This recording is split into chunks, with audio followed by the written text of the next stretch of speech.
everyone, it's your girl Felicia. Hi Felicia. I'm going to make some Swiss meringue buttercream. And if you would like to have a frosting that is not overly sweet, smooth, silky, and that will complement your cupcakes and cakes, this is the recipe for you. With no delays, let's get to it. Okay, before we get started making our Swiss meringue buttercream, it's some things you need to do to prepare before you do that. You want to make sure you get some white vinegar because you're going to use it. Because of the fact Swiss meringue buttercream enemy is grease. So you don't want to have no kind of oils on any of your attachments or your whisk, anything you're doing. So make sure you get your piece of paper towel and clean off your whisk. And I'm also going to be using my paddle attachment. Make sure you use that. And my hand whisk. And also my candy thermometer. We're going to need this. And also you make sure that you wipe down your mixing bowl. Or whatever you're going to use to make your meringue in. So make sure you take note of that. You want to make sure you have no attachment to grease at all. Even when I'm going to be cracking my eggs in my bowl, I want to make sure I wipe that down. Because we're going to be separating the eggs yolk and egg white. And you're going to use only the whites. So now we'll be going to our next step. Alright, I'm going to get ready to separate the eggs whites from the yolk. And you want to make sure you do not get any of the yolk with the whites. Because if you do, you're going to have to just scrap it. Your buttercream will not come out right. So I'm going to separate my egg. Some people have an egg separator, but I don't have one. And so you want to make sure that you do that. And I do mine one by one. And just in case, the next egg I crack, it may get some egg yolk in it. So I'm going to just pour that in my mixing bowl. And I will go to the next one. And also, you know, I like to make sure I do this because of the fact I won't get any, if I get any shells,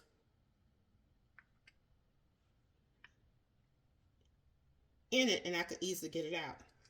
So I'm trying to make sure I get enough of my white, and I'm separating my yolk from my whites. So this is clear, don't have any yolk in it. And I'm going to the next one. And once I finish this, I will be back. Alright, I got my 6 egg whites in my mixing bowl. And I did get one egg that had some yolk in it. So that's why it's always good to just make sure you just do your eggs separately one at a time. And then pour your egg whites inside your mixing bowl. And then go to your next eggs. Because if I would have didn't do that, and then I would have to just start all back over again. So that's why that's an important step that I had to learn on my own one day. And so next I'm going to add, I got this in a mixing bowl, and I want to go and add my sugar. And this is 2 cups of granulated sugar. And so when I be making my Swiss meringue buttercream, I just go ahead and just stir get this whisk. And just stir this around first. Mix it together.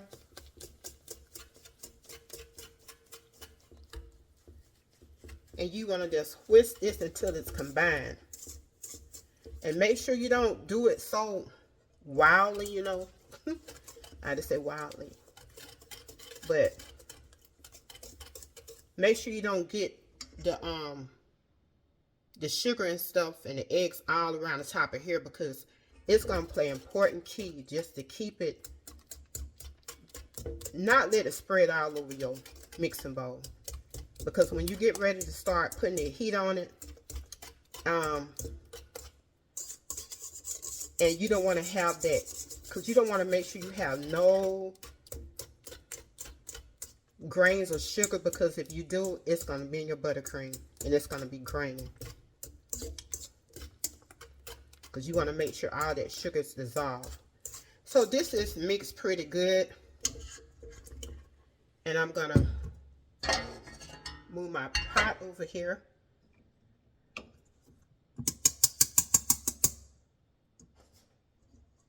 And I want to turn my heat on.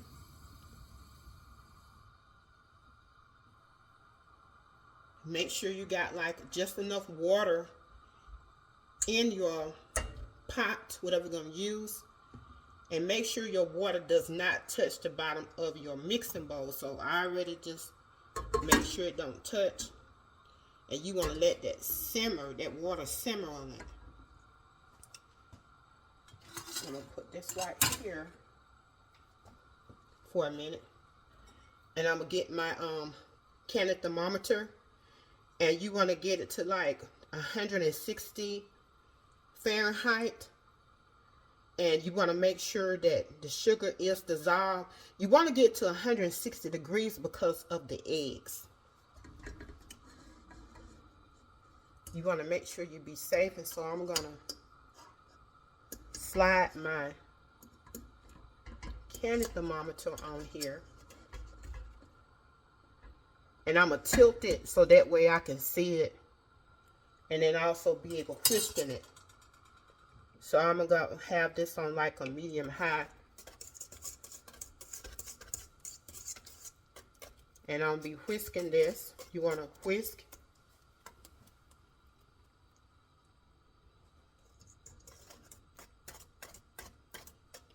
And you want to have at least about 1 or 2 inches of simmering water.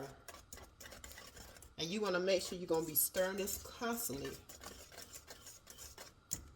with your whisk. Until the mixture is hot and it's no longer grainy to the touch. And you want to make sure it get to at least to get 160 Fahrenheit on that candy thermometer. And it may take you anywhere between 3 minutes. It depends on, I think, how high your heat is.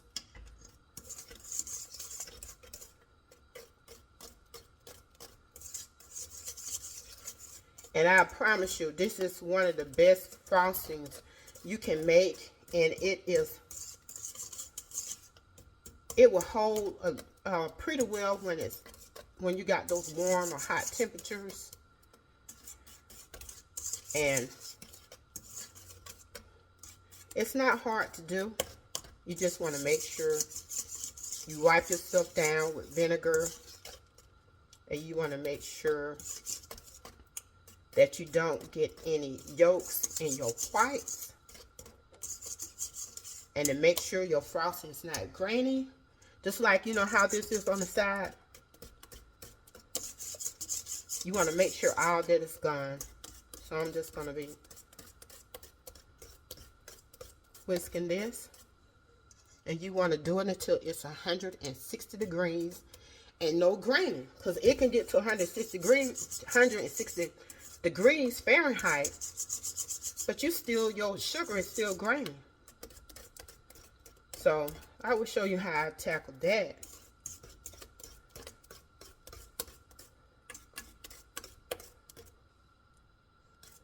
And right now, my temperature is at, let me see.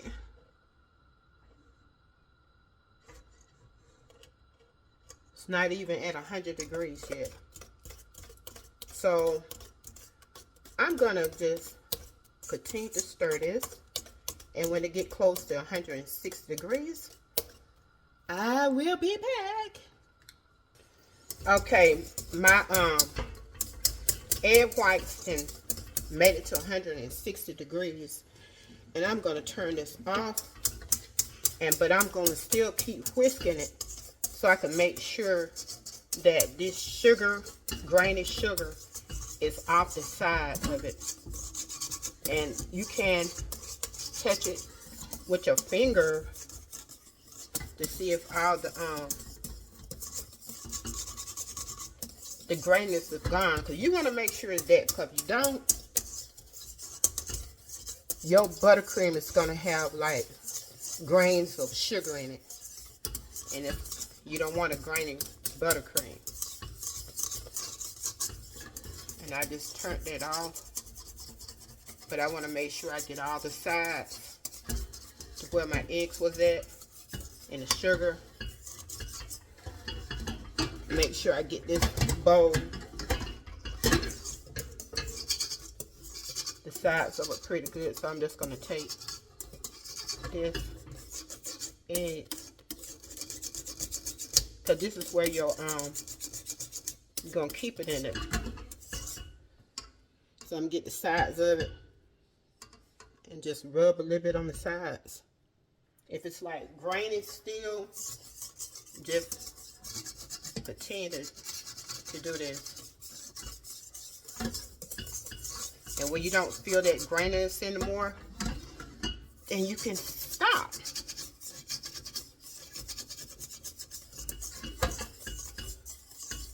So this is finished, and I'm going to turn this off, and we'll get to our next step.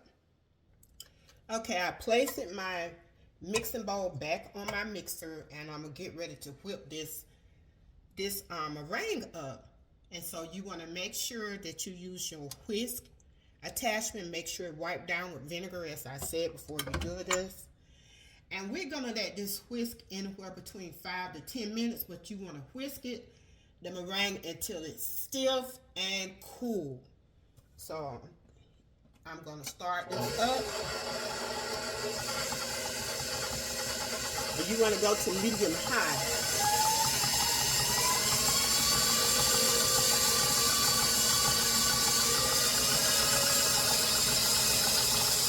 So I'm going to let this whisk, and I'll be back. So now you can see the progress of the buttercream, the silky meringue buttercream. And it's right now it's been a little over 3 minutes, 3.5 minutes. So I got 1 minute and 36 seconds left, and I set my time for 5 minutes. And you want to make sure it's the buttercream is stiff and the bottom of it's getting a little cool. But my timer will be going off in 5 minutes. But I may have to let it go a little longer because you want that stiff peak. My 5 minutes timer went off, and I'm going to check it and let you see how it looks. So I'm going to take this out. It's still not stiff yet because you see that little curly Q. You want to make it a little stiffer, so it's still like limping down a little bit. It's right there. So I'm going to put this back on, and I'm going to whip it up again. And sometimes I have made meringue and it took a little longer, and what you can do to help it, the process, because you want to feel on the bottom of this bowl, and if it's still like warm or hot, you gotta let it get cool. And to help it, it's something you can do. So you can get a bag of peas, cold peas that came out your freezer, and I'm going to use this also. And I'm going to put this under my bowl. And this is going to help it cool it down and help that meringue to form and get stiff a little quicker. Because sometimes you don't want to be all day trying to do this. So I'm going to turn this mixer back on, and I'm going to check it in between to make sure I get that stiff peak. Okay, I'm finished. I had to let this go almost like 20 minutes. And it depends on how hot that mixing bowl was to get that temperature down. And so this is how you want to look, the little stiff peaks.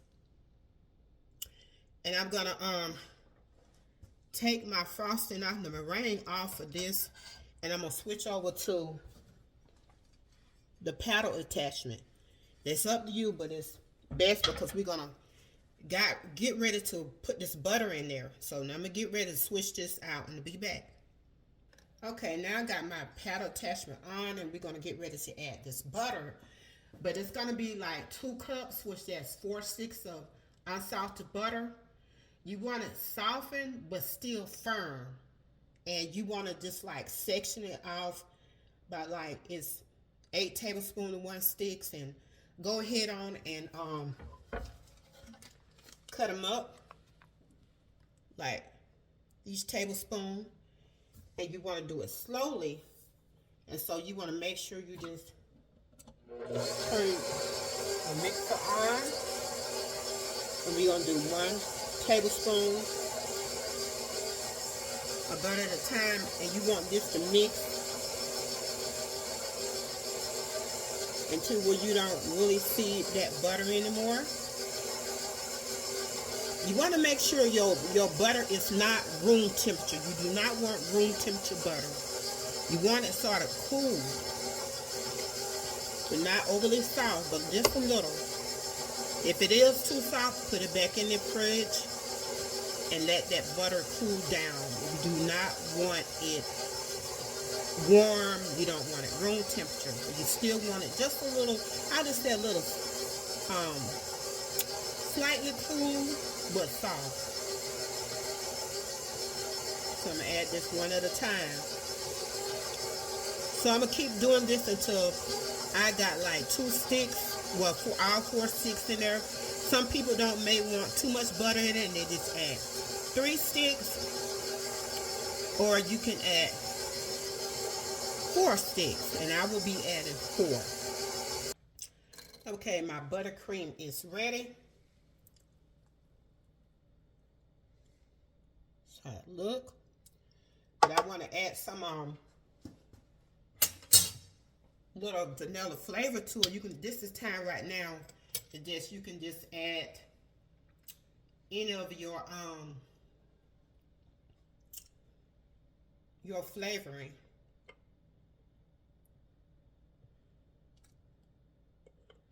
And I'm add like 2 teaspoons of vanilla extract.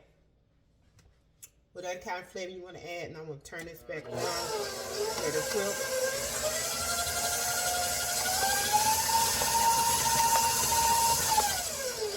And I just want to tell you this, make sure you put your speed on medium when you get ready to put your butter in.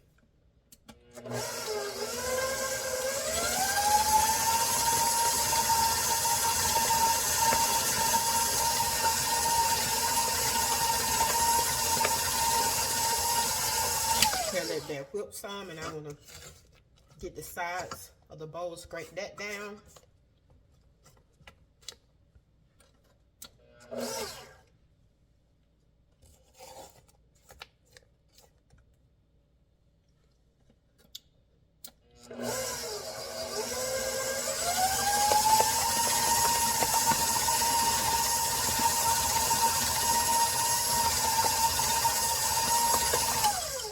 And it's ready.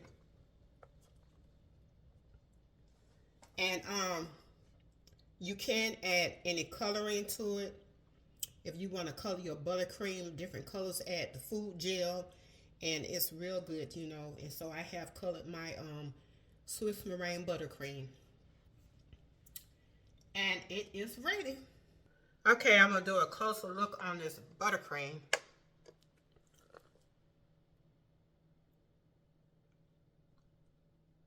It's very stable, silky smooth, creamy, not overly sweet. I got a frost today, and it's gonna require for this American buttercream. Not American buttercream, Swiss meringue buttercream. Swiss meringue buttercream. I'm gonna put a little in this piping bag.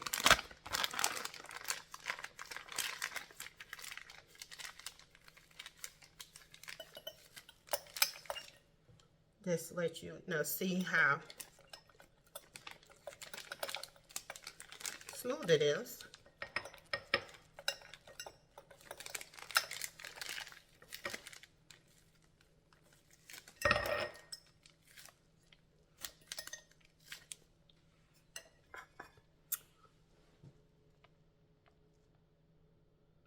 some up here in this bowl.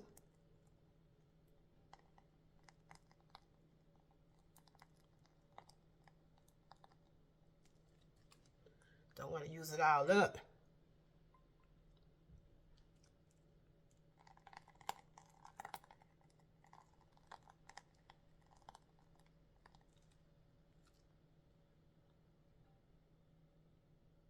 But you see how stable it is and creamy it is. Easy to pipe. This is one of these frosting you will love to have on a cake or cupcakes. I got to get busy frosting this cake and cupcakes. This whisk meringue buttercream recipe is great. It is a frosting that's not overly sweet. It is silky smooth, delicious, and it will complement any cake or cupcakes. And if you'd like to have this recipe, just look down below in the description box. Don't forget to hit like and subscribe. And anytime that I might stream live or upload a video, just hit that notification bell. And as always, have a blessed and wonderful day. This is your girl, Felicia. Bye.